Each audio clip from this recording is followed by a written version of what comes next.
As we continue our journey around a circle of fifths, this week we find ourselves in F major with its relative minor of D minor.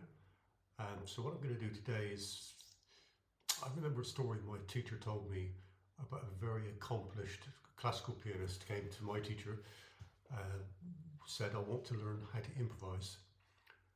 And the classical pianist found it very difficult. I don't know what notes to play. And my teacher said, well, there's 88 notes, choose one. Well, a bit of a daunting task, isn't it, with 88 notes choosing one? Which one will I choose? Well, today I'm going to focus on the process of learning how to improvise. This is what I'm learning right now with my teacher, is given there are 88 notes, which one should I choose? And I'm going to keep it really simple. My teacher keeps telling me, keep it simple. Keep it simple, you can't go far wrong. So starting with simplicity and then building on that, building a vocabulary and then being able to put together motifs and phrases and whole improvs as well as compositions maybe as well. So this week in F major we're going to do 2516, major 2516. I'll do it first of all with the bass notes. Then I'll do it without the bass notes, and I'll talk about the voicings themselves, why I choose the notes, the tones in the voicings, and then I'll go on to some very simple ideas for putting together motifs for improvisation. First of all, with the bass notes, G minor 7, C7, F major 7, D augmented 7 sharp 9. Now without the bass notes and thinking about the notes that make up the voicing, for G minor 7, I've got the 7th, the 9th, the 3rd and the 5th. As Mark Cooper said in his post yesterday, the guide tones, the 3rd and the 7th, are normally going to be in the voicing. That kind of gives the chord its main character, and then we add other colouring tones, you know, 9ths, 13ths, sharp 11s, flat foot, other notes, right? So that's the G minor 7. Then on to the C7. I've got the 3rd, 13, 7 and 9. Then the F major 7, got the 7, 9, 3, 5, and then the D augmented 7 sharp 9, we've got the sharp 9, 3rd, sharp 5 and 7. Now I find that a useful exercise because I still struggle with voicings. You know, what notes do I need in the voicing? Well, as we said, the 3rd and the 7th, they're going to be there. And then some other colouring tones that sound good. So given that we've got 88 notes that we can play in our solo, which one am I going to choose? Well, I'm going to limit myself to somewhere around the middle of the piano here. Over the G minor 7, I'm going to treat this as chord 2 of F major.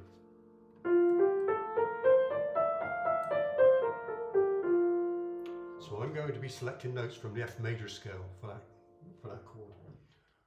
Over to C7, I'm treating that as chord 4 in G jazz melodic minor. So I should be choosing some of those notes over that chord. For the F major 7, I'm treating that as chord 1 of F major.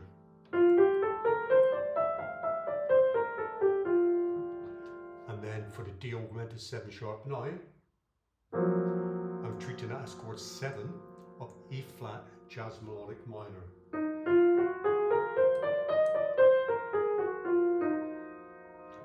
Okay, so I've got 7-ish notes in each scale that I can play. Wouldn't it be simpler if I could say, well, I'm going to start on a particular tone. I'm going to start on number 7. See where it goes. All right? It's a bit daunting having all those notes I can choose from. So over to G minor 7.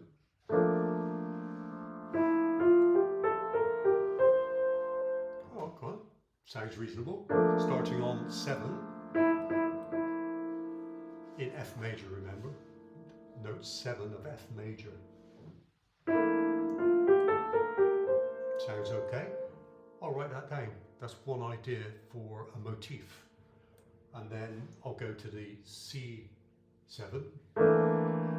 What notes could I use? Exactly the same notes as I used over the first G minor 7. Then over the F major 7. I could use exactly the same notes, but it might get the sound a bit tired.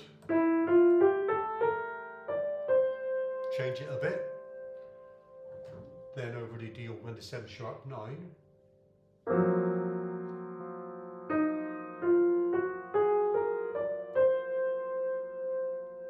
Okay. So I'm going to do that again with slight difference. I'm going to put a flat 9 on the C7.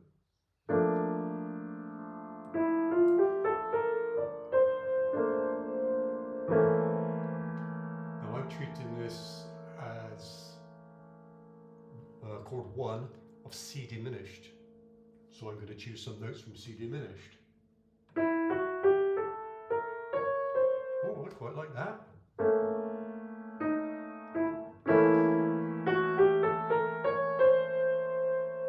So I'll make a note of that. That's another idea for a motif over that particular chord. And then F major 7.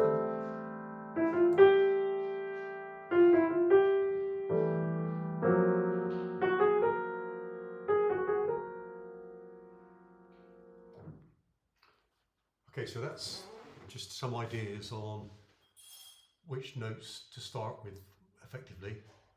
Building up motifs, making notes of those motifs. And I've got in my book here, made a start. I should do it the whole page with ideas for start on 7, maybe start on 6, start on 4, start on 3. Just see what comes out, see what sounds good. And I'll keep the stuff that sounds good. And then over the page, next week I should be doing the relative minor, D minor. And that's it.